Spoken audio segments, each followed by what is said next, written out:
So for today, I thought I would show you one step of how I make my big hardcover journals. This is not the envelope sizes, but I do, or the envelope type, but I do really enjoy kind of switching back and forth between styles. So for these, what I usually do is I take a book, a hardcover book, you know, it could be something cheap you got at the used bookstore, or in this case, something I unfortunately really didn't get into.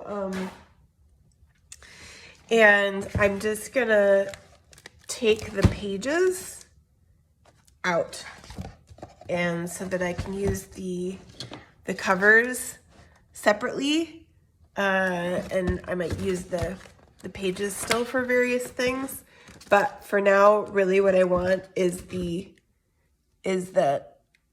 covers.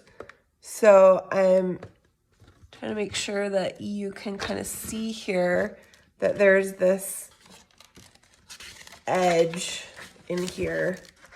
Let's give that a little rip. Where it's, yeah, this is actually a really nice one because it's not super glued in there. It's really just this edge, and you can see that's coming apart already. And I'm just taking my trusty X-Acto and I'm just gonna cut that out of there. And really, I'm gonna want to cut this this end paper that I've got here too.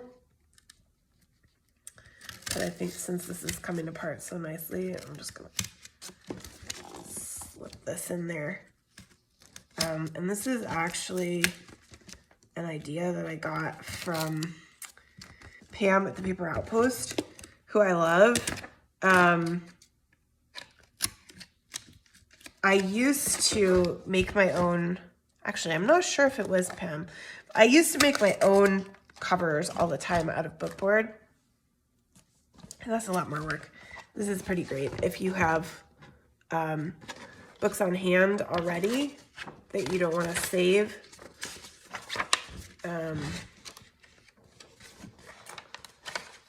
Yeah, see, it's a little trickier in the back here. Let's pull that so you can see that right there. I'm gonna go in here. Get that out of there. Actually try out some scissors to get this started because of the way this is working. So I'm usually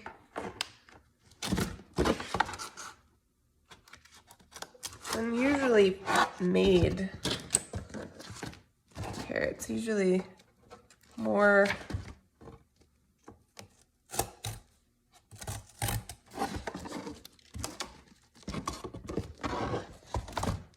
I don't want to break it. It's a little easier to go in that way.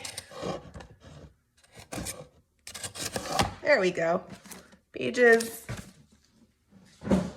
covers. So ultimately, I'm going to cover this over with something else. So I'm going to just get this one off of here too. Actually, that's kind of a nice thing. I was going to toss it, but I think I'll save it. Might become a journal page at some later stage. And then this is definitely from Pam at the Paper Outpost, who I love listening to. You know, just my craft desk is suitably messy. It does get used a lot. I actually have an opera themed journal and an Alice in Wonderland themed journal in progress. And so that's why there's stuff everywhere for those two. Okay, I found my edge. So this is tie-back tape. And basically what I'm going to do now is just use it to reinforce my spine. You can see this is a little bit, there's not much weight there. And so this is just going to serve to kind of give it a little extra help make sure it stays together.